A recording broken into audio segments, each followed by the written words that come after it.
Good evening, everybody, and welcome to Sunday Night Live. This evening, as you can all see, I'm joined by three guests. I'm delighted to be joined by three out of the four known by, at least named, I think, in the Jewish Chronicle more than one time as the Gang of Four. Last week, by way of background to anybody that's new to this discussion, last week we heard from Marie van der Zyl, the president of the Board of Deputies, and we got part of the story. It was a very nice interview, and anybody that wants to catch up on that can see that at the usual places. It's available online. But one of the things that we briefly touched on is a little of the politics going on behind the scenes at the Board of Deputies at the moment. And the Gang of Four were mentioned. And it occurred to me that our very own deputy, Mr. Robert Festenstein, who's with us this evening, is one of that Gang of Four. So I'm going to introduce our guest this evening. We're joined by Dr. Vicky Harris of Hampstead Garden Suburb Synagogue, and Robert Festenstein, of course, of our very own Prestwich Hebrew congregation, and Mary Rainier Lee, from Western Marble Arch Synagogue in London. We sadly can't be joined by Lawrence Julius, who I think is he is the fourth out of the gang of four. But hey, 3 out of 4 is not bad for a Sunday night, is it? I think Lawrence lost his father about 10 days ago, so he didn't think it was appropriate for him to. Well, we send him condolences and extend to him a long life. Thank you for joining us all this evening. Let's perhaps kick off the discussion by focusing on some of the comments that I received. I was extremely vague when advertising what we'd be talking about tonight, because I didn't want to spend 3 or 4 days tied up with answering questions from the Board of Deputies as to why we were going to be hearing from you all. But I feel it's important to give a balanced picture of what's going on there. The other comment that I had from some people was that they still fail to understand the importance of the Board of Deputies, of the work that they do. So if you don't mind, let's start with some of the positives, because I know, for instance, Vicky's furiously nodding her head there, so I'm going to hand over to Vicky. Tell us what the Board of Deputies should mean to our Jewish communities. Well, thank you very much, David, and I'm delighted to join you here. My Machatonim live in Manchester, and I feel a close relationship with Manchester, as my beloved son-in-law, who lives down here in London now, is a Mancunian. The Board of Deputies is an important organisation. What it does is it helps to preserve the Jewish way of life in the United Kingdom. It works behind the scenes on things like Shechita, Brit Milah, working with the coroner to ensure that burials can take place as rapidly as possible in accordance with our religious requirements, and a number of other things. For example, when the students go off to university, many of them don't want to sit exams on Yom Tov or Shabbos. That happened to me when I was at university. And it's the Board of Deputies that provides information for government organizations, for universities, and for anyone that comes to seek their advice on what is important to British Jewry. We seek to represent at the board all streams of British Jewry, from the Orthodox, the United Synagogue and the Federation and others, all the way through the various streams, including the Reform, the Liberal and the Progressive. We're not biased to one direction or the other. We encompass them all. And equally, we seek to encompass all political views, right and left and centrist. And of course, we seek to support, as far as we can, the principles of Judaism, fair play, justice, and of course, the support of the State of Israel. As we say, Hashana Haba B'Yerushalayim, when we're in the Seder service. So we do support Israel, and we seek to express our views openly about Israel. But there are, of course, diverse views, as you would expect, from right to left, in terms of just how far they believe Israel should go. I hope that gives you a flavor of what we do. I had the privilege of attending a meeting earlier this week with the General Pharmaceutical Council, where we were considering, on behalf of the Board of Deputies, what assistance we might give them in connection with some very anti-Semitic statements that had been made by a pharmacist. So it's those sorts of things that go on, very much behind the scenes often, that enable we Jews to hold our heads up high and to lead a proper Jewish life within the United Kingdom. Thank you. Thank you for that. Do you feel, and this is a question for any of you, do you feel that the Board of Deputies does a good enough job of getting that message across to the people that it represents on a regular basis? And what are the challenges in doing so? think there are always challenges. I think that the information is always available, and a lot of it can depend upon how the synagogues, individual synagogues, react to the Board of Deputies. They send out weekly information about what's going on in Jewish communities, about the various problems and things that they have been doing in terms of anti-Semitism and so on. And we have, there is a division called the Defense Division, whose job it is to look at anti-Semitism and deal with anti-Jewish behavior. And we work closely with the Community Safety Trust, and we have regular information from them as to what's going on. It's mostly confidential because of the nature of the information which the Community Safety Trust have, and we have to respect that. But on the other hand, there are occasions when the Board of Deputies there are occasions when they might take a political view, which isn't necessarily the sort of thing the Board of Deputies should be doing. For example, comments on Israel and its internal affairs. That's a real no-no as far as we're concerned. But occasionally a statement is made which should not be made, criticizing the internal affairs of Israel. And I think that is highly damaging to the board and counteracts the wonderful work that it does actually do, because people are unaware of it and it's done in the background.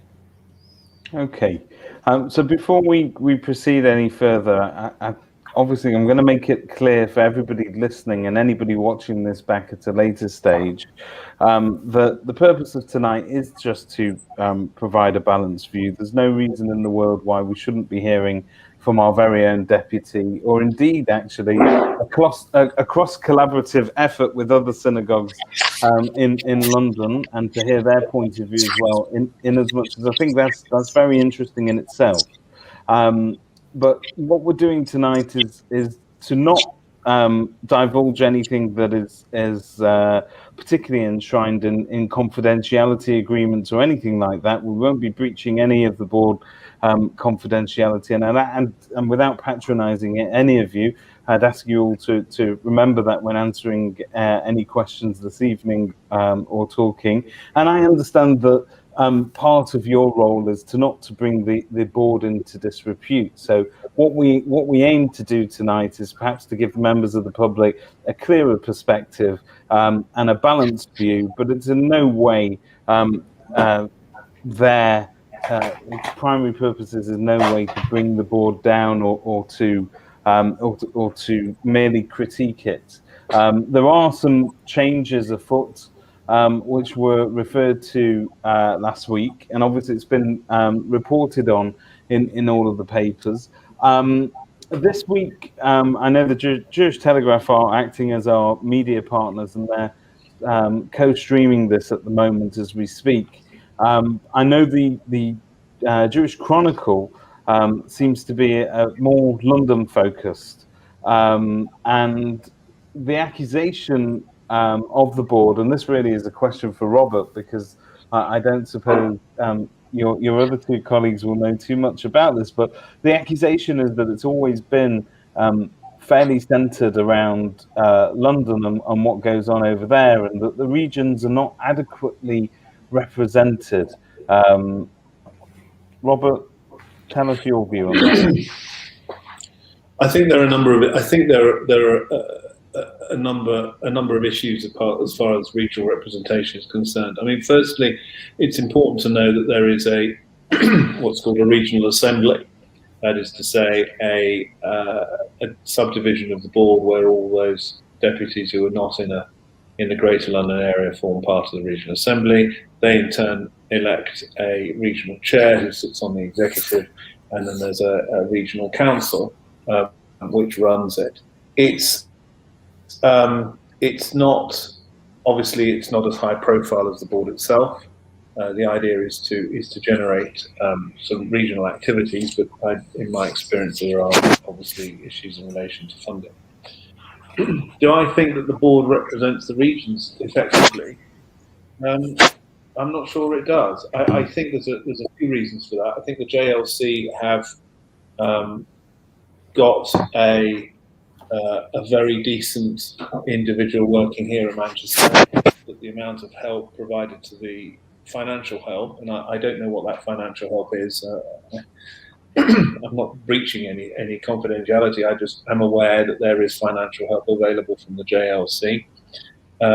We don't have that from the board. I suspect that the board would say that that's not really their role. I do think that when we were facing so much difficulty with the Labour Party a couple of years ago, all of the activity was London centric. I'll give you an example. There was a demonstration outside the Houses of Parliament, which was called Enough is Enough. Yeah. And the JLC and the board came to a decision to have that demonstration. It was nationally and I think probably internationally reported. And it took place on a Monday at about 2:00. Now, this was a demonstration that was not particularly responding to anything. It didn't have to take place on a Monday. And what bothered me about it at the time was that if they had, the leadership talked about how great it was they put it together within 24 hours. But if they'd waited one more day, they could have come out to the regions and said, look, Monday morning, get an email on Monday morning. Every deputy on email could have got the email on Monday morning to say, we're having a demo tomorrow afternoon. We'd like you to come. If you can come, that's fantastic. I probably would have rearranged my meetings and got on the train, and I'm sure there are plenty of other people who would have done that as well. But you can't do that if you do it the same day. And it's simply because nobody thought about it. It just never occurred to anybody that they would want to involve anybody from outside of London. And I think that's very disappointing. And do you think there was an attempt to, I'm not saying that anybody would use something as serious as Jeremy Corbyn and Labour anti-Semitism to perhaps grandstand or highlight the good that they do, but do you think that there is a certain element that they rush to get these things out because they have to prove their value to our community as a whole? Do you think sometimes that goes out a little bit half? Look, timing is often key. There's no doubt about it. Timing is very often very important. But I remember at the time thinking, why didn't they just wait another day? So we were an afterthought, really. I don't think no, I'm not sure we're an afterthought. I think we weren't thought of at all. That's it. Okay. We weren't thought of at all. Can I just chip in? Yeah, please, Ricky. We have the pleasure in Defence Division, and all three of us serve on Defence Division, of having a representative from Scotland on the Defence Division. And it's remarkable how often the board, I understand the board makes pronouncements or does things without taking into account that there's a different dimension in Scotland, not least because the law is different in Scotland. And we quite often hear that, in fact, Scotland have already done something that the board is seeking to do in England and Wales. And you get the feeling that because the honorary officers, by and large, are based in London, and we don't seem to have, and we haven't got an honorary officer at present, and that is the team at the moment, the team of 5 that run the board. Because we don't have a regional person in that team, there's no regional perspective that is brought to bear when the team or the president herself makes a decision. And that inevitably means they're working with their hands tied behind their backs, because they cannot know, with the best will in the world, what's going on in the various parts of the country, whether they're substantial Jewish presences, as there is in Manchester, or whether they're a small Jewish presence, as it is perhaps in Exeter, or in some other part, maybe nowadays in Newcastle, which used to be very substantial. Gateshead is still, of course, substantial. But in Newcastle itself, it's a much smaller community than it was in my youth. It's very interesting that, because last week when we spoke to Marie, I suppose most of the views that we got was that everything was okay, everything's fine. We're seeking to improve things, and that the regions should be better represented. And she spoke of the work that they'd already done in terms of trying to include the regions. But from our perspective here, I can only talk on behalf of our shul. And I mentioned him last week, but one of our previous presidents, well-known figure in our shul, Harris Fraser, always commented that he felt that people didn't understand the value of the Board of Deputies because there was a failure on their behalf to come down and sort of properly engage with us, and to really sort of highlight the work that they do and what they stand for. Now, I just want to move on to, I need to address the elephant in the room. How did we end up in the situation whereby you were termed the Gang of Four? First of all, is that a name you gave yourselves? Is that your name when you do gigs on a Thursday night at the local pub, or is that something that the Jewish Chronicle gave you? Do you know? I can't remember. I don't know either. I don't know either, but it seems to have stuck, and there are four of us, so I think that's all right. And it also enables us to be identified in terms of what has been described to me as the ringleaders of the work that we're doing to try and democratize the constitution which is being put forward for approval. Okay, so can I please? Can I just add something which I think is pretty important to get from the off, and that's this: the board is not a parliament. People in the past have described it as the Jewish Parliament, and it isn't. It's a representative body, and if you want to draw some sort of analogy, you're probably better off using a political party or a trades union. There is no formal opposition. People talk about the board civil service, they talk about people on the back benches, but there is only a top table, if you like, and everybody else is not on it. In our shul, David, it's exactly the same when we have our council meetings or the AGM. There's you in your huge chair with the velvet and the tassels, and the rest of the executive all behind their table, and then us just talking to you. There is no opposition in our shul. I mean, there is, but there's no formal opposition, as it were. And the same is the case in the board. It's not a parliament. And so if people talk about there being one faction or another, we're not a faction. I hope that Mary and Vicky will help me with this. We don't represent anybody. We have a view. The view is the four of us. We're not in a position to negotiate on behalf of anybody other than ourselves. And so if we were to be described as ringleaders, I think that's just an inaccurate description. We are four people who are concerned at the way in which the democracy of the board has been subverted, and we're bringing it to the other deputies' attention, and the press have got hold of it as well. I should mention the word ringleaders was ascribed to us by the president of the board. Okay. We've been called before. Let me put something into perspective for those who and no one will be necessarily aware of this. At the start of her presidency, the president made it clear that she believed it was time to look again at our constitution, which has been in place, modified slightly over the years, but for many years.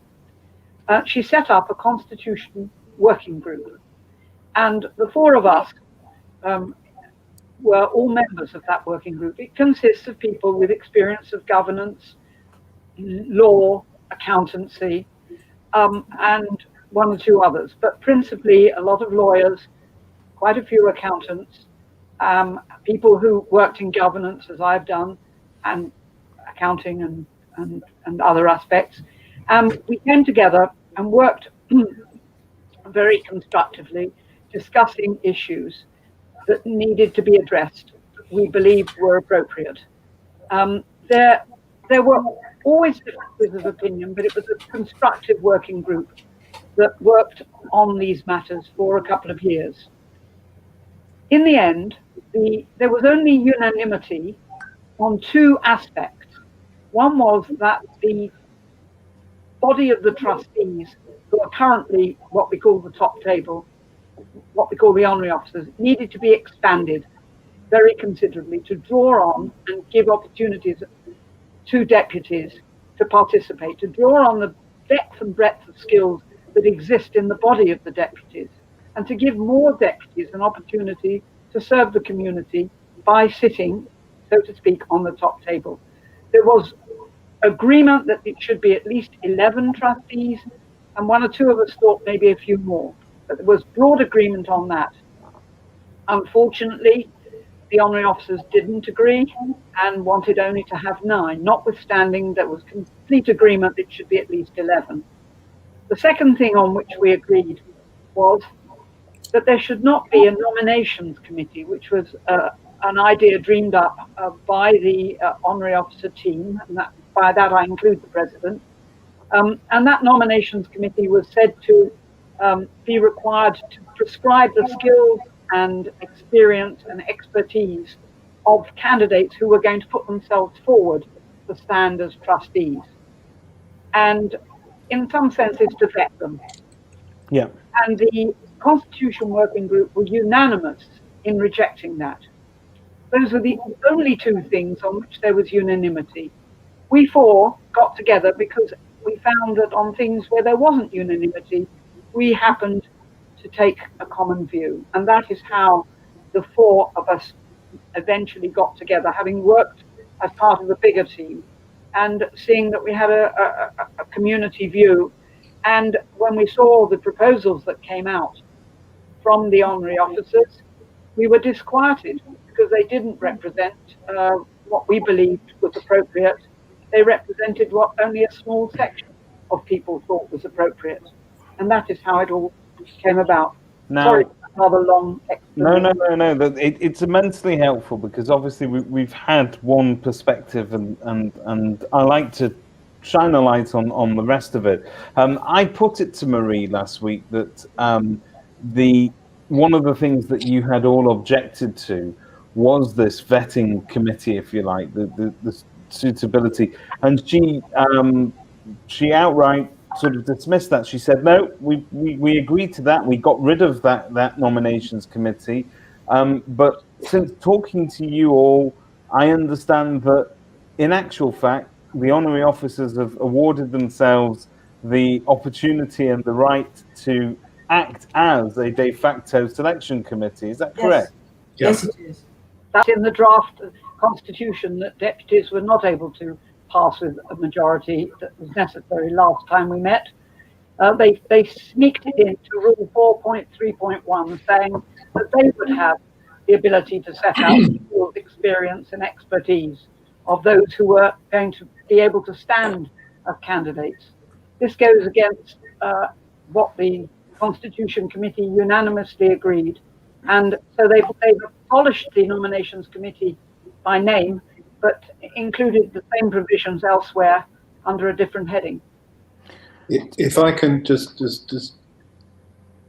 summarise what Vicky's just said, on the 20th of December there was a meeting, and at that meeting, as you'll have read in the press, it was agreed there would be no nominations committee. It wasn't quite like that because of the way in which the amendments worked, but essentially there was going to be no nominations committee. That was the decision.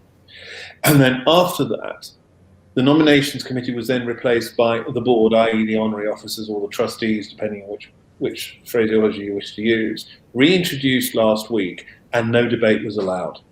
It was either a yes or a no.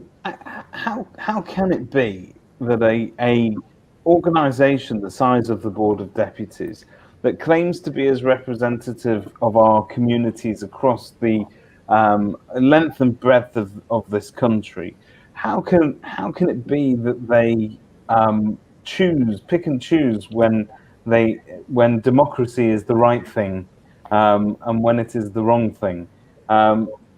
Surely there was more outcry than just the 4 of you. There must be more voices of dissent.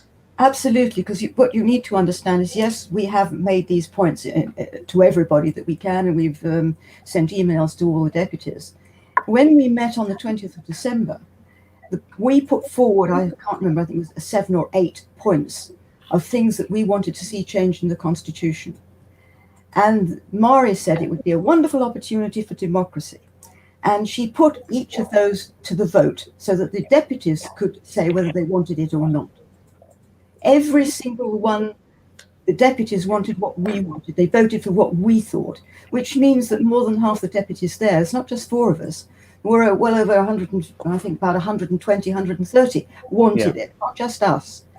So that was fine. And then she brought back last Sunday to the plenary again and would not allow any debate some of the issues which she had just ignored or changed, or that was it. They just weren't there. So basically, what happened was she spoke in favour of the new constitution, and she got the solicitor along to say the same sort of things, and then would not allow anybody to speak.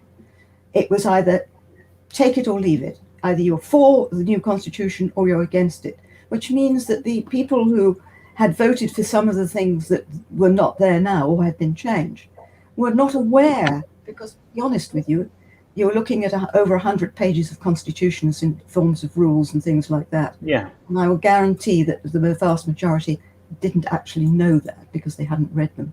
And it's sad, but that's a fact. And I can pretty well guarantee even our supporters, even the 4 of us, haven't all read all of them, except for me, because I'm a lawyer and I do that sort of thing. It's what I do. But because we are cognizant of everything that was in there, we knew what was wrong. And unfortunately, we weren't able to say so. Mari just simply put the matter to the vote, and that was it. Fortunately, 39%, almost 40% of the people there, still voted against it.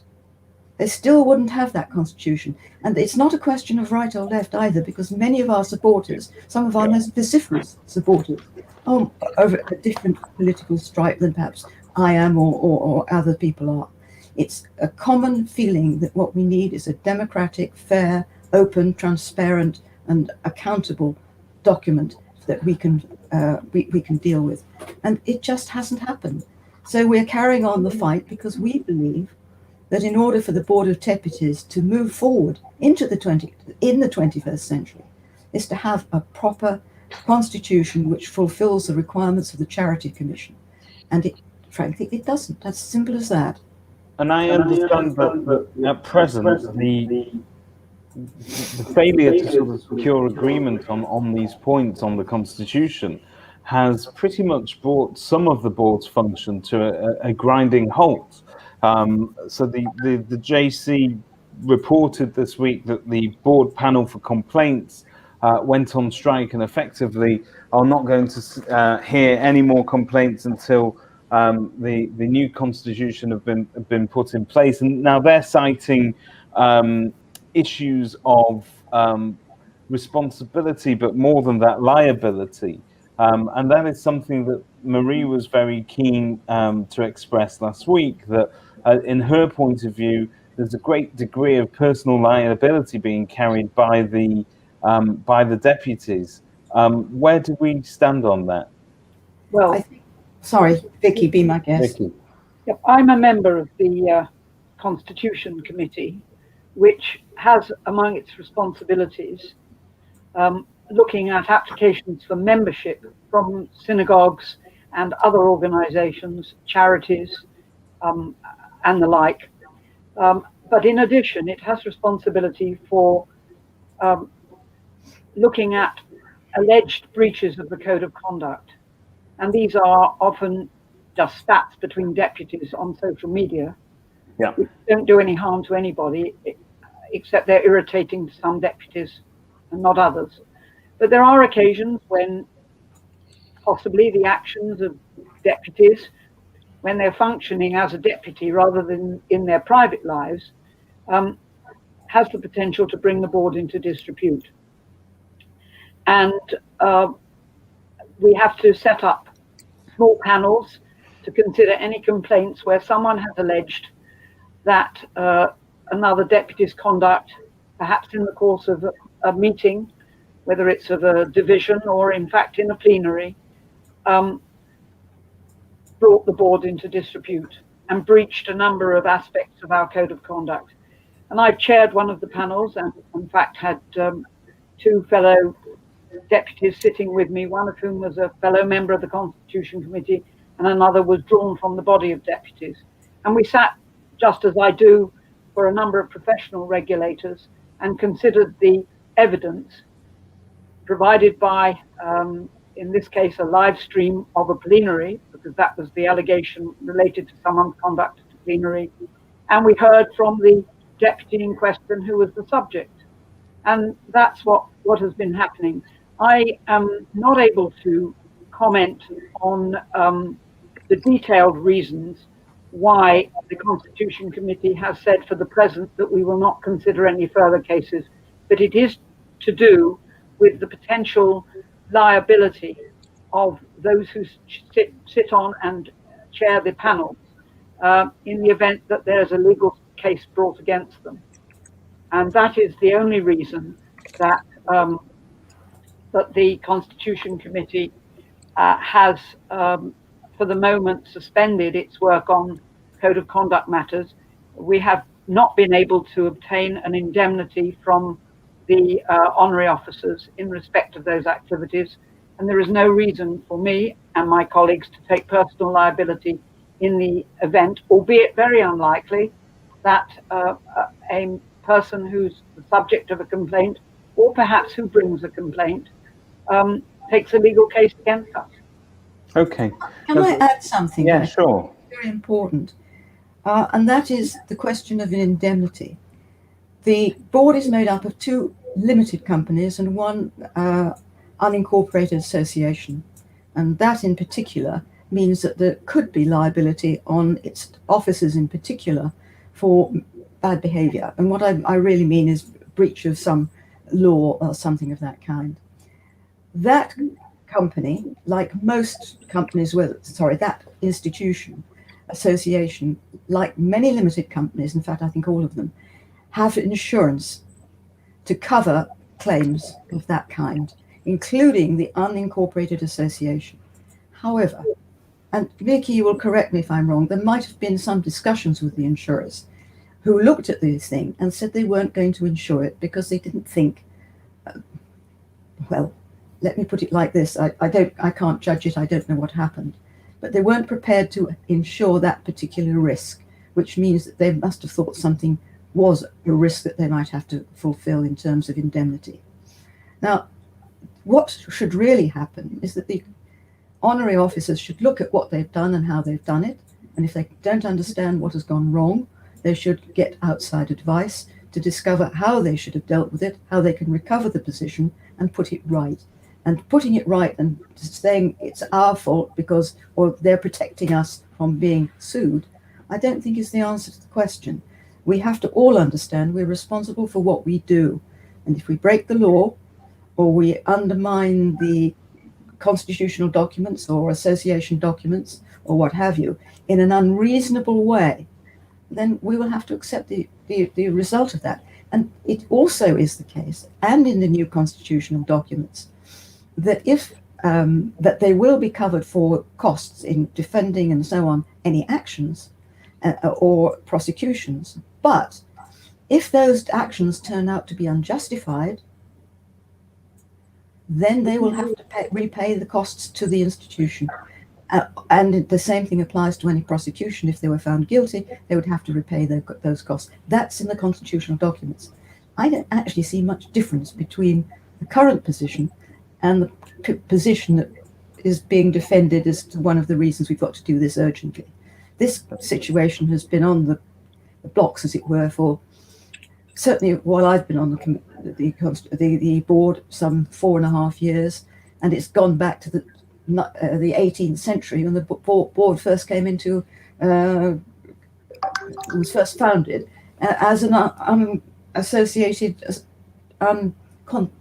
unincorporated constitutional body. And, you know, we don't need to do it urgently. There's no point in saying, oh, we can't deal with these alterations, there isn't time. We don't need the time, we just need the commitment to do them, and we can do it very quickly. That's very interesting. When you talk about sort of personal responsibility, and your point of view. To what extent do your views, when you're at the Board of Deputies, to what extent do they represent your personal point of view? And to what extent do they represent the view of your congregations? Because Robert is our deputy. He reports back regularly. When we were lucky enough to have regular council meetings, which, once every couple of months, he would give us a report as to what's been going on in the big smoke. And in general, Robert's point of view in terms of what he was trying to achieve seemed reasonable.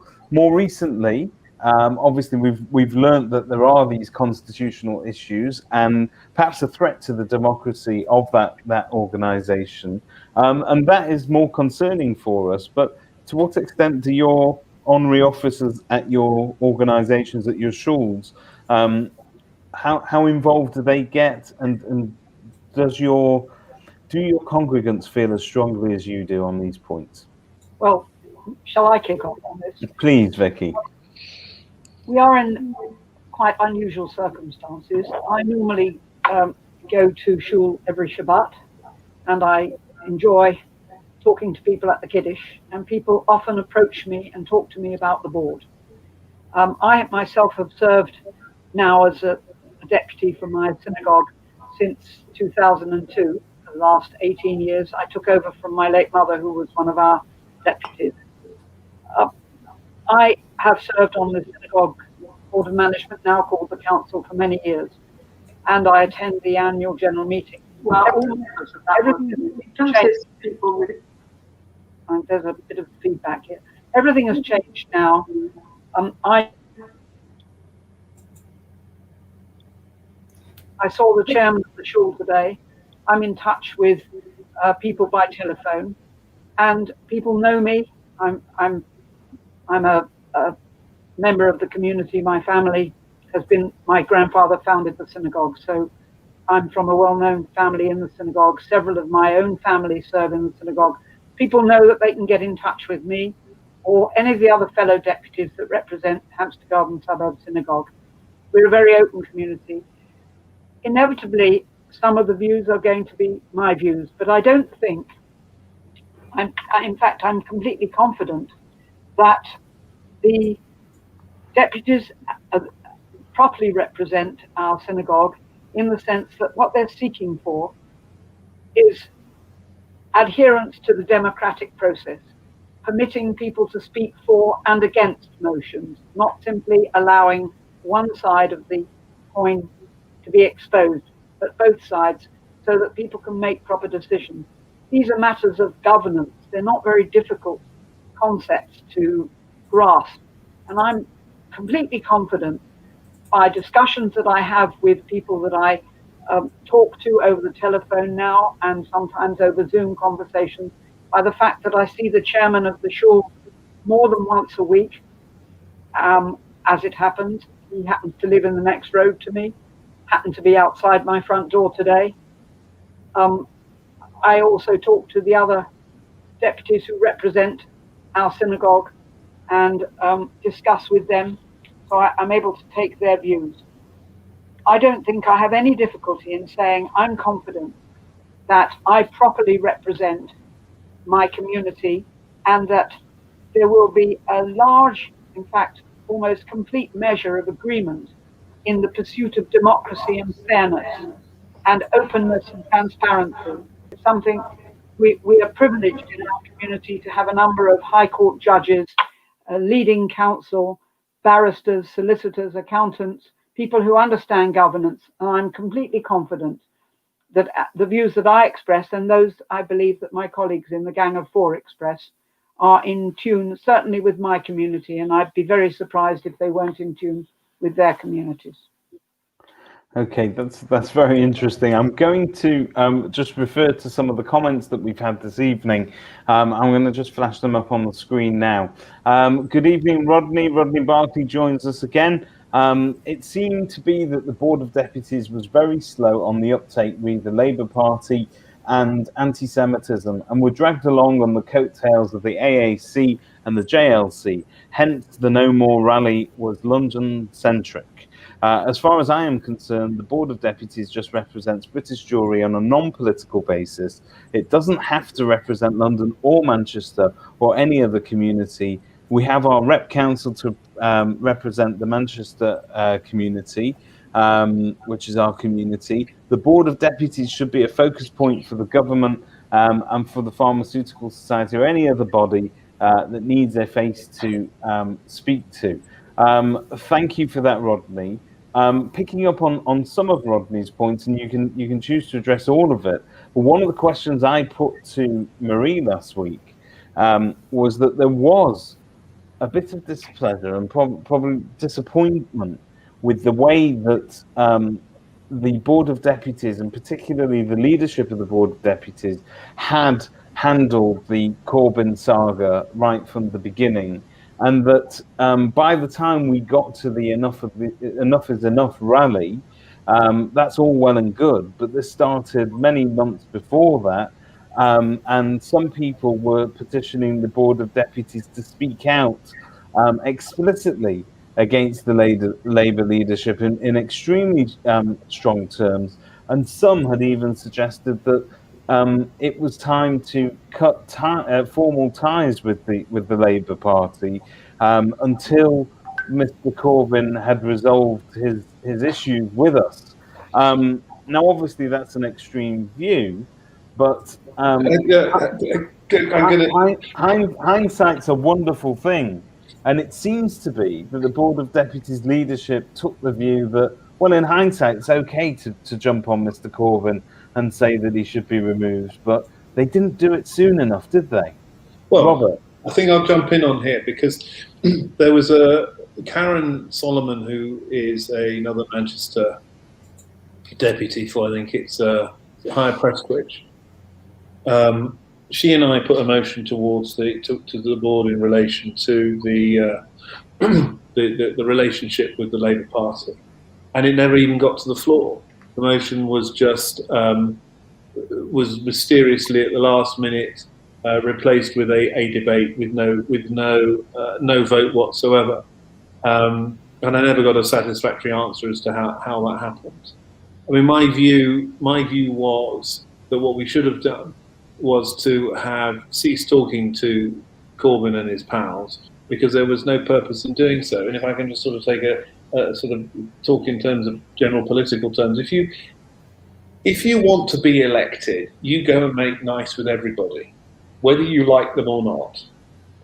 The time that you are going to be at your best in terms of communication, as a group is going to be at the best of the communication it's going to be with a prospective parliamentary candidate or with a prospective political leader.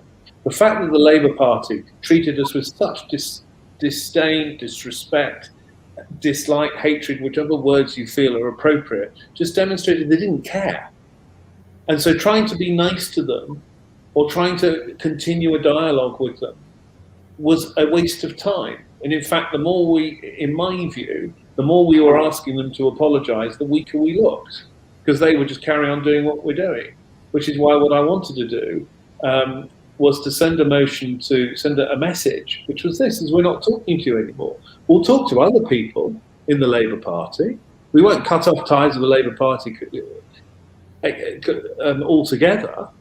There'll be other people we can talk to. We can talk to people at a local level, at a regional level, any number of people, but there was no purpose in talking to Corbyn. And that was the approach that I wanted the board to take, and they refused to take it. And I still don't understand why. And the sort of political machinations that you outline in terms of making the opportunity to vote disappear, it's the sort of thing that we might expect from a banana republic, not necessarily an organisation like the Board of Deputies. Well, I mean, it's interesting you should say that, because last week at the meeting, somebody sent a message to the president, which probably wasn't the best message to send, and I won't repeat it, and I won't tell you who it was who sent the message. I think, David, you might have seen the particular incident. Yeah. And the response was to call out this person, tell everybody who it was, read out the email, say how dreadful it was, and then say, I'm not going to give you a right to reply. You are a bad person, and I'm going to punish you by not giving you any right to speak today, and then move on. I mean, I think the phrase someone used the other day to describe that was institutional bullying. It was a grave error.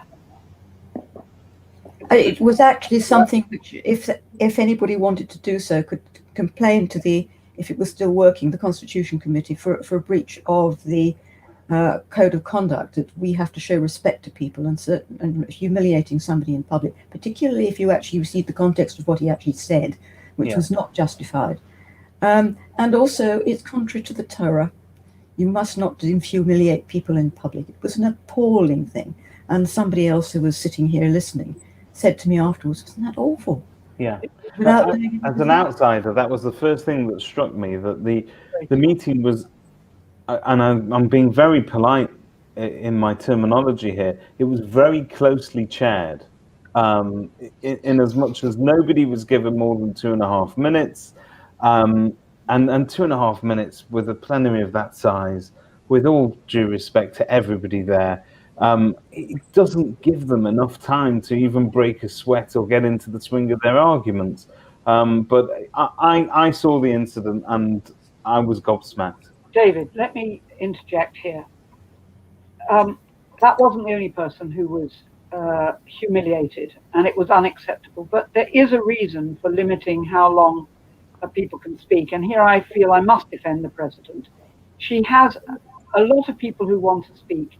And inevitably, if you let people speak for too long, insufficient deputies have an opportunity to speak. It's a very difficult juggling act that a chair has to do. And I don't criticise her for restricting the amount of time when it's done reasonably. And I agree with you that it's not acceptable to make it absolutely minimal. It is a difficult act, and I think she does her best to maximise the contributions in normal circumstances, not on the last meeting, to maximise the contributions from as many deputies as possible, and I give her credit for that. But I do criticise her for the way she behaved to not just the one deputy that you saw being humiliated, but a couple of other deputies whom she interrupted. A comment come in here that everybody's dying to know what was said. I'm not going to repeat what was said exactly, but I think the person in question was objecting to having been overlooked or been silenced and not given an opportunity to speak. And the inference was that he would deal with it later. Didn't say exactly how he intended to do so. I don't find those comments particularly menacing. The way that they were framed, perhaps by the President at the time, was almost that there was that this person was making a almost like it was a violent threat. But I don't believe it was in any way. I just think that they were going to sort of try and deal with it afterwards. I've got a zinger of a question here. And it's up to you whether you answer it. It is a absolute. I didn't even come up with this, but it's been nicely put together by our very own Clive Moss-Barclay. And here it goes, guys. If the majority of deputies are unhappy with the honorary officers of the Board of Deputies, why don't they have a vote of no confidence and force them to stand down, which will allow the election of new officers? That's never been reported on in the press. You've never stated that that's your intention or that you want that to happen. No. All this wouldn't have. And I'm sure Mary and Vicky will jump in if I've got this wrong. We wouldn't be in this position at all if the amendments which were passed on the 20th of December had been incorporated into the draft constitution. That's all this is about. And I need to just say, sorry if it's going to sound a bit complicated, I'll try and make it as straightforward as I can. The only people who could change the constitution, as it currently stands, are what are called the 5 trustees, that is to say the 5 honorary officers. All right, I'm sorry to swap over the terms, but That's how it works. It's like if in our shul, David, if we wanted to change something, the only people, by way of example, I know it's not the case, but by example, the only people who could change it is the half dozen people on the executive. Yeah. Okay. So taking that as forward, let's say, for example, we have a meeting in our shul, and the new constitution gets put to the membership, and the members are told, look, we want you to vote for this. And we know there are some amendments, but because we, the executive, are the only people who can actually make the decision, the votes that you're going to have are what are called indicative only. That is to say that we will see what you say, and then we will take them into account. But that's all they can do, because it's only you who can vote. You, the executive, can vote. So that's what happened. So we go along, and we have all of these votes, and some of them were passed by a narrow majority, others by a much greater majority.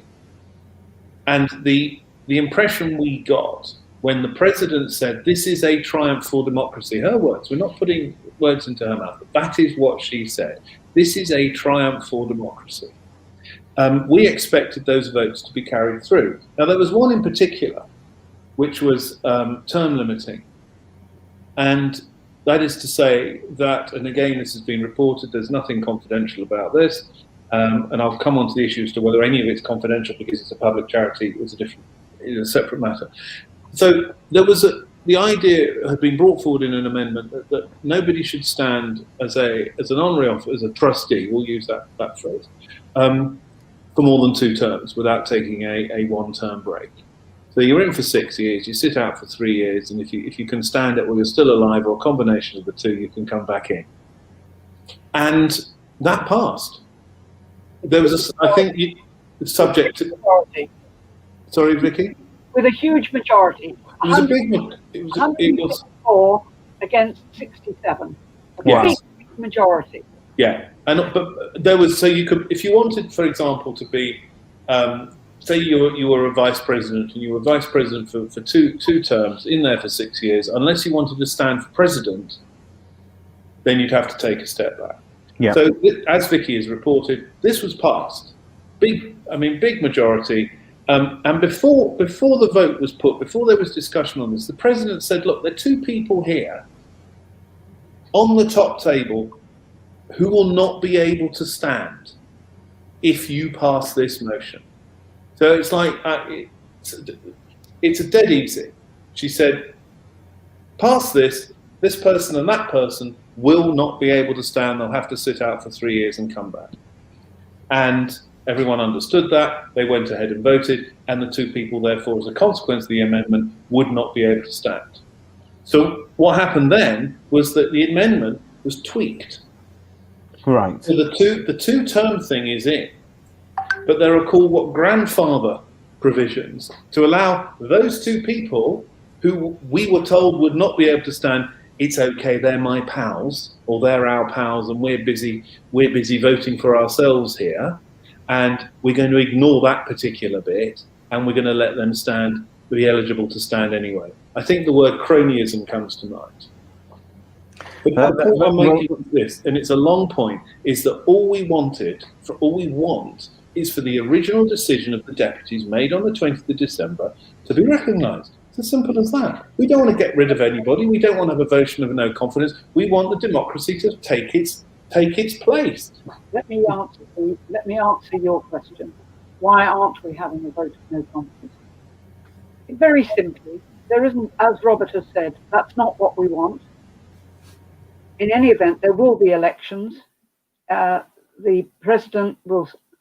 will be elections in May for the president, and at the same time, I believe there will also be elections for the chairman of divisions, and then for the other trustees a little bit later in the year.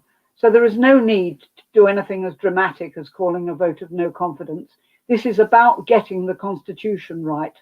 We may not have confidence in the honorary officers. That may very well be the case. And frankly, having listened, I hope people have listened to what Robert had to say, a majority of 106 for versus 67 against, explicitly naming the 2 particular trustees who would be lost. And then when the vote went against her recommendation. She said, I want to thank them very much for their service. And then to find when they bring the Constitution in, they've not just tweaked it, they've made an exemption for them, especially for them. It's shocking, really. And just to bring this back to our congregation, one of our, and again, if you don't want to comment on this, you don't have to, but I understand one of our homegrown own, Richard Verver, was very active within the Board of Deputies, and had managed, for somebody so young, had managed to achieve quite an elevated position.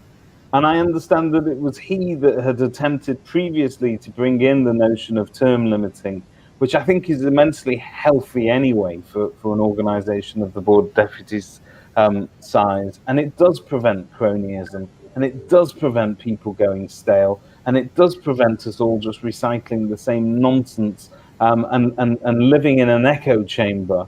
I put it to Marie last week that, shouldn't we be worried that we're not able to retain young talent anymore at board level? It was very quickly sort of swiped, and a lot was made of youth engagement and the board's attempt to sort of, bring youth up through the ranks, etc. But I can't see any real examples of that too much. And that whole story with Richard, although Richard's moved on to pastures new, and I think he's doing very well where he is. But it does bother me that because his ideas of reform perhaps were not quite in keeping with the rest of the Board of Management there, he seemed to disappear rather quickly. Are you able to comment on that? I can comment on that because I'm in touch with Richard now, because I sit on the Audit Review Committee of the United Synagogue, and Richard, as you know, is our communications director. And I had a meeting not so long ago with the president, and Richard attended that together with the treasurer. Richard is a splendid person. He stood for and became senior vice president of the board entirely on his own merits. If I recall correctly, where his proposals for constitutional reform, so to speak, fell down, was that he wanted to restrict the period that ordinary deputies could sit as deputies representing their community. Now, this then impinged upon the community's right to elect the people they want to be representing them. And we say that we are the only truly democratic representatives of the British Jewish community. And that is because every 3 years, my synagogue votes on whether those people who put themselves forward should be elected. And that was where I think Richard fell down in his proposals. Our proposals have nothing to do with that. Our proposals are to do with the trustees at the top table. We think that more deputies should have the opportunity to serve on the trustee body. We don't necessarily say, and in fact I wouldn't personally say, that you should restrict synagogues and other organizations' ability to elect those whom they want to represent them at the board. And that was the reason why. And I think, in fact, that the reason that, and I may be wrong, that Richard is no longer on the top table is that he began working hard for the United Synagogue, and he has a family now. I had the privilege and pleasure of mentoring his wife when she first joined the board. And they've now got, I think, 3 children. And he's got a full-time job and 3 children. It takes a lot of time to be a trustee of the board. You cannot just become a trustee and sit there and think, that's fine, I'm a trustee, and not make the contribution that the trustees need to make. And that's something that those who will stand in the forthcoming elections, whether it's going to be under the current constitution or hopefully under a new improved constitution, need to be aware that if you're going to be on the top table, it's hard work, you've got to have the time to do it. Sadly, a lot of younger people don't have that time because they're building their careers, they're building their families very often, And it Yeah. No, I'm aware of the challenges of getting young people to engage and contribute to their communities and also to organizations, because, yes, everybody's very busy. But are there things that the board, in any of your opinions, are there things that the board could do to make it a more workable solution for young people to be involved on a higher level? Robert. I think to talk about only young people is a little bit of a red herring.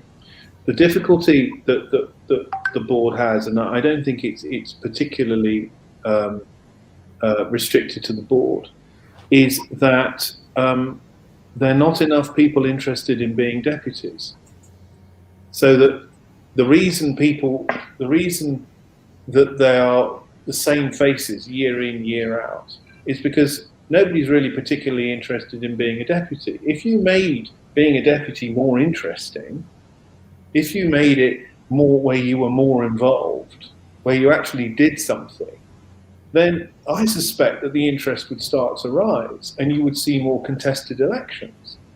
I mean, for example, if you were to look through the reviews that come through every week from the board as to who's done what, all the work's done either by the honorary officers or the staff. There are very, very few instances of where deputies themselves get involved. And if you're, so on the divisions, and I won't pick out any particular division, but the divisions are sort of, as it were, subcommittees of the board which deal with particular areas, so finance, defence, community, international. If you had, out of those 16 members of the division, of the committee, half of them all going off and doing things, then I think that you would find more interest in people wanting to be deputies, even outside the subcommittees. If you had a group which was going to concentrate on a particular area which involved them going out and meeting the wider community, not just having meetings, but going out and actually doing something, going to talk with another charity, going out and talking to industry or whatever it might be. If you had that as a structure, I am sure that you wouldn't need to try and push the youth. You would just get more people coming in anyway. I think sorry. I was just going to say that one of the things that I have found, being a member of the division, is that we get our minutes, we get our agenda, and we are told of Blogs has done one, and Code has done something else, and Zip has done something else. But we're not told when they went to a meeting what the outcome of the meeting was. They've now started, and I've been on about this for the last 3 years of the current triennium, when they go and see MPs and have meetings, what was said? I mean, we would like to know, were they criticising Corbyn or were they praising somebody else? We don't know. They don't tell us. And then when the staff go out to meetings, we know they've been to a meeting. Sometimes we know who they've met, but we do not know and are not told what was said and why. So it's a lack of information. There's a lack of coordination. And a lot of things are marked confidential. I have a view about over confidentiality and that we're not told. We're not even allowed to talk about what we do in Defence Division with the people who are on International Division. It's not allowed. It always struck me as odd that an organisation that seems so hell-bent on broadcasting their plenary meetings live across the internet to all and sundry, not just to me, anybody could log on to that, has such a degree of confidentiality behind the scenes. Well, it's something that I've objected to, and there have been occasions when somebody breached confidentiality by showing me something from another committee, which I took, which I thought was wrong, and I made it known to everybody, and eventually it was shelved, which was good. But I went to the committee and I was asked who had given me this information. Obviously, it was a member of the committee, and I refused to answer. I said, I'm not going to tell you. It was given to me in confidence, and I will keep a confidence. And I was asked 3 times. Then I asked if I could stay to hear the rest of the meeting, and I was told, well, you have to sign a confidentiality agreement. So I read it, and I said to myself, if I sign this, I can never talk about anything. and I'm not going to sign it. Anyway, they then asked me to leave. You're right, and what makes it even worse is that the papers on the Constitution were marked strictly private and confidential. And I'm really not. I'm not sure. I'm not sure that it's actually possible to do that. How can you have documents that you can't discuss with the wider community in relation to an entity which is supposed to represent that wider community? How can you as deputies report back to your shuls if everything is private and confidential? It's counterproductive. You can't. There's an obsession at the board with labelling things strictly private and confidential. Okay. Even the agendas are marked confidential, so you don't know what you're supposed to be talking about. So, I can only speak for myself, but I'm presuming that anybody, and there's still plenty of people watching this, we've held them captive now for well over an hour. Yeah. I'm not saying they're a captive audience, but we've definitely held them captive. And we're going to release everybody fairly shortly, but I think I find these details to be deeply concerning as a shul vice president on behalf of, I'm sure my executive would agree with me. This really is concerning in terms of the way that the board chooses to handle their internal affairs, and also the distinct lack of democracy. It also seems to be completely at odds with the picture painted by the artist we had on last week. And so where do we go from here? Given that we have that it's been reported in the papers that the vote didn't go through, and given that everybody's aware of your position, where do we go from here? What can we do to resolve this, and what is being done to resolve this? Has there been any attempt by the leadership at the board to reach out to you on a perhaps conciliatory tone or basis, or has that not happened? Well, I can tell you that I don't want to name names. Somebody has spoken to the president of my shul with a view to getting me to change my vote, on the grounds that it's obstructing the possibility of a youth trustee. Nobody seems to understand or listen when I point out I'm reasonably happy with a youth trustee. But it's part of the Constitution, which has come before the board, and it's the rest of the Constitution I will not vote for. It would be against my conscience to do that. So the answer to this is rather unpleasant. Somebody said to me today, well, we're thinking of so-and-so to fill your place when we get to the elections. And that's just one view. And that's because somebody from the Board of Deputies, who should be nameless, raised it with the president of my shul. Okay, so for what it's worth, our president is on the line here. Here he is. Ian Michael Creek. Good evening, Mr. President. As the shuls are the ones that actually pay for a deputy to be present on the board, surely the shuls are entitled to know exactly what is discussed. To the best of my knowledge, Robert, no pressure has been put on us to talk you out of the comments that you have made or the stance that you have taken. So I'll ask you again, what can we do?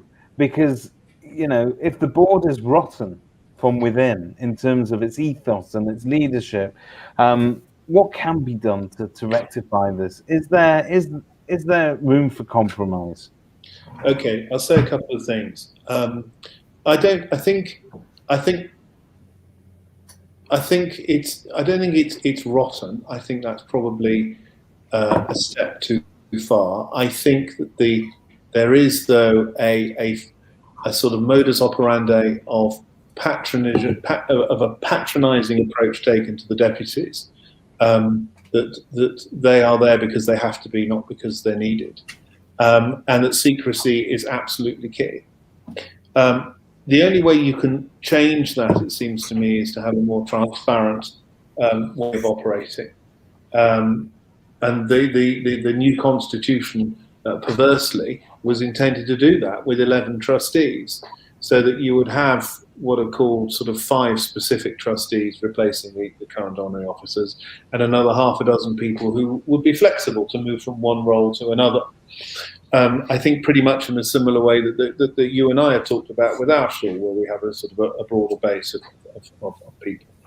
I think that the fact that there's elections coming up in May is adding a sort of a degree of tension to this, because I know the president made this a manifesto commitment, which is all very well, but I think that trying to get this passed, over hell or high water is perhaps not the way to do it. In terms of compromise, like I said before, we only represent ourselves.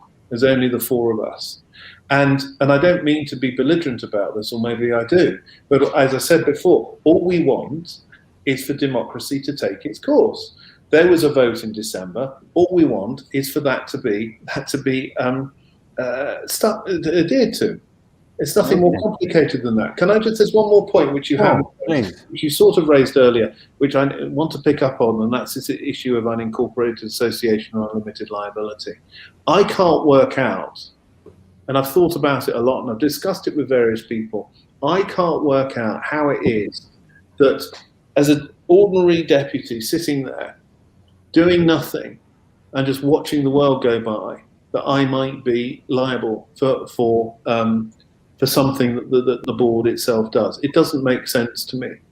Now, what I want to say to you is that the solicitors came along and they said certain things. I make no comment about the solicitors one way or another, but they said certain things about the Constitution. And being a slightly picky lawyer, I was a bit slightly picky. I couldn't understand why we were, not the solicitor, but why the president was telling us we had to vote for this. And I wrote to the solicitors. In fact, 3 of us wrote to the solicitors, Mary and I, and another deputy, a barrister, friend of mine called Brian Mark. We wrote to the solicitors last week and said, could you explain to us how it is we are going to incur liability? And I gave them 6 scenarios. Doing nothing at all, i.e. sitting at home and never going to any meeting at all, only attending meetings, sitting on one of the divisions or subcommittees where you actually don't do anything and there's no money spent and all the work is done by the staff, or where you perhaps go to that committee and produce a paper for discussion, or being on some other committee, or as it is the position with Vicky sitting on the Constitution Committee. Now, I've not had a reply yet, but I will be very interested to see what they have to say, and I suspect what they're going to do is write back to me politely and say, thank you for your letter, but you're not my client, or you're not our client, and we're not going to answer you. We can't talk to you. But that's fine. That's fine, because if that's the case, we as individual deputies, when we are being threatened with unlimited liability as a result of our membership of an unincorporated association, as individual deputies, we should have been told to get independent legal advice. And I have no recollection of being told that. Okay, we've got a couple of comments here which I'm going to bring in just before we close. David Cohen has commented that this is not a board of deputies in his view, but a board of trustees. Clive Moss-Barclay has stated that after listening to your complaints about the board of deputies, is it any wonder why nobody wants to be a deputy? And somebody over the weekend, when they were asking about the sort of why we were so cloak and dagger about tonight, after listening to some of the details that you've told us about, there's no wonder why we had to sort of keep an element of secrecy about what we were going to talk about tonight. One of those people, when I did explain what we were going to do tonight, said to me, I've never really sort of understood what it is or felt that the Board of Deputies was worth engaging with, which is just one view, but I understand. Let me take you off opportunity. You were kind enough to listen to me when I said what valuable work the board does. Sure. I muted me. Sorry, Vicky. You were kind enough to ask me to start with to say what the board did that was valuable. And I hope that I persuaded a lot of people that the board does extremely valuable work. It's important that good people stand for the board to become deputies, and equally, even more important, that good people stand up and ask to be counted to work on behalf of the board, whether it's on the Constitution Committee, whether it's as a trustee, and stand up on top table and work. We've got a great breadth and depth of talent in our Anglo and British Jewish community. We shouldn't be being threatened with unlimited liability. That's outrageous. It seems highly unlikely that for ordinary people there is any liability exposure at all in practice, and we need to deal with this. The board serves the community. There are lots of people who want to serve the community. It's a privilege and a pleasure to work in the board. We want to see a board that meets the Charity Commission's good governance, where democracy rules okay, where people are not told everything is private and confidential. We want to see those changes incorporated in a new constitution, which gives everybody the opportunity to contribute. The problem at the present is there are 5 honorary officers, and basically they rule okay. What we're seeking is to increase the number of deputies. Dare I say, for the many, not the few. I'm afraid that's a political phrase. But it's I'm going to forgive you for borrowing that phrase. There is a question that has been asked. I'm going to ask it. I don't think any of you are going to answer it, but I want to see you squirm and see if I can work out from your squirming whether it's one of you. But we've been asked, who is the trustee said to be standing for president? I think it's Marie van der Zyl, isn't it? I think so. Definitely. We're not trustees. We're deputies. But you don't. Is there not inference? And I think reading between the lines of all the newspaper articles that there was a challenger to the throne. There have been some articles on that front. Yes. There have indeed. A little bit of squirming there. Nothing that gave anything away, I'm afraid. I think one thing I would want to do is to underline what Vicky said about the good things that the board did. We've just come across a very bad time, and a lot of what happens is very, very good, and it needs to be appreciated, understood, and people ought to stand for it. And people like us need to be there to make sure when this sort of thing comes up that we follow the path of what I would call righteousness. Okay, and I think that's very commendable, and I want to thank all 3 of you for participating this evening. The last comment from Rodney: if this is so, why have the Gang of Four not made mention of this? Now, I'm not sure exactly which part of your discussion he was referring to, but let's just use Rodney's comment. This is the first time that I know of that the Gang of Four have outlined their position in such a detailed manner to members of the public. And you can read as many of the Jewish Chronicle articles as you like, but I don't believe you will have a full picture the way that you will do after you've watched tonight's episode. Not that we're giving ourselves a pat on the back, but what is interesting, Rodney's referring to the two-thirds majority, because but what's interesting about this is that obviously you've now spoken out, and you've obviously spoken to the public, and this is now available. It's in the public domain. It's out there. It's available to anybody. Are you concerned at all that there'll be repercussions from tonight's discussion? I think I once said I was once on a local authority which had some very difficult people on it, and I grew a hide that thick. So Right. I'm not worried about it. If it happens, it happens, and if it doesn't, I shall be very pleased. I have no difficulty in Vicky. feeling proud of everything that I've said about the board. I have spoken it like it is. And I'm very pleased to be associated with my three colleagues. I'm very sorry that because of his bereavement, he can't be with us. But I believe that we are acting in the best interests of the Anglo-Jewish community. We're seeking to involve the breadth and depth of talent. And I have no doubt that the body of deputies needs to be listened to, and needs to be listened to properly. And artificial barriers like not allowing them to speak when the president herself was allowed to speak, or she chose to speak for some time, and then she brings forward lawyers also to speak.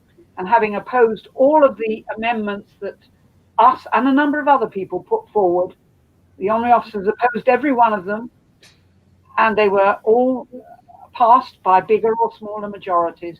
I have no difficulty in defending that publicly, in holding my head up high, and in saying, let's make sure that we represent the Jewish community, the British Jewish community, to preserve our Jewish way of life and to work towards that goal. I want this way of life that we enjoy today in Great Britain to be there for my children, for my grandchildren, and please God, in the fullness of time, great-grandchildren. Hear, hear. Robert, I'm going to let you have the last word, but in doing so, could I ask you as well to address Rodney's point of the majority? Because I made the point to Marie last week that a decision as controversial as Brexit was passed by a much narrower majority than 61%, and yet we all have to live with it. Obviously, the board's rules are different. So can you comment on that and then give us your closing statement, as it were? Okay, the Brexit point is that there was a decision made that a simple majority of those voting would be good enough for us to leave. There are some who say it should have been a simple majority of those eligible to vote. There are some say it should have been a 2/3 majority. But the reality, as we know, it was a simple majority of those voting. The rules of the Constitution, and I don't think the board's particularly different in this, require a 2/3 majority to change the rules. They say that if you want to change the Constitution, it's 2/3. It didn't reach 2/3, and if it had just been that, then I don't think it would have mattered particularly. But there was a point, as I recall, during the live stream where there were questions made to the president, which was, well, why when you've been told that it's a no, are you going to bring this back in 2 weeks or 3 weeks' time on exactly the same basis and get us to vote again? That is not a democratic process. You can't run you shouldn't run an organisation on the basis that this is what I want you to vote for, and I'm going to come back again and again until you vote the way I want you to. And beating people over the head over the issue of unlimited liability when it appears that the deputies should have been told to get independent legal advice is just not right. In terms of repercussions, I have a very solid foundation in my shawl. That I like it very much, and I'm very honoured to represent the Prestwich Hebrew congregation for as long as they want me to represent them. And as long as I feel that I am doing them justice, then as far as I'm concerned, if somebody in London wants to hurl brickbats at me, well, I'm just doing what I should do for those people I represent. Well, behind you all the way. Thank you. Thank you very much to all of you. Thank you to everybody that's listened and watched for so long tonight. We've been going for an hour and a half, and pretty much everybody that logged on at the beginning is still with us. Sheila Morris says it best. Thank you for a very interesting and enlightening discussion. And I would like to say to the people watching that I feel that obviously we've tried now to present both sides of this story, and I think it's important that we did this. And if what we've done tonight facilitates in any way more open dialogue about all our organisations, forget about just the Board of Deputies. Yeah, the shroud of mysticism that lies over all of our communal organisations needs to be removed, and there needs to be more transparency about what it is that we as a community are trying to achieve. our similarities are far greater than our differences. And there are points on the left and the right where we're never, ever going to get consensus. And that's not necessarily the point. There should be a lively, vibrant debate without anybody being silenced at any point. And it is my sincere wish that the Board of Deputies gets its act together. The fourth rider of the apocalypse has joined us. Lawrence Julius, thank you for tuning in. You listened to part of it. And Lawrence, if you're still listening, again, we wish you a long life, and we're sorry that you've not been able to participate tonight. But thank you all to you all for your participation and your sterling work that you're doing on behalf of your communities. And Marie and Vicky, this is an open invitation. I'm sure Robert will echo this. When we get back to normal, whenever that is, you are more than welcome. Our shul is always open to you all. And if there's anything that we could do in a cross-communal collaboration, we do lots of virtual events. And if you think there's anything that may be of interest where we can all work together, we'd love to have you back on board. So thank you very much for your time this evening. Thank you to everybody that's watched. Thank you for inviting us. Thank you very much. Absolutely our pleasure. Next week, we have a slightly more important guest. I'm sorry, guys, but just slightly more important. And that is the Chief Rabbi. We are most honored to be hosting him. And I believe it's the first of these sort of live events that the Chief Rabbi has participated in. And our Rabbi, Rabbi Eisenberg, will be talking to him. And I'll be on hand to filter in your questions. So have a great week. Shavua Tov to everybody. And we will talk to you all again.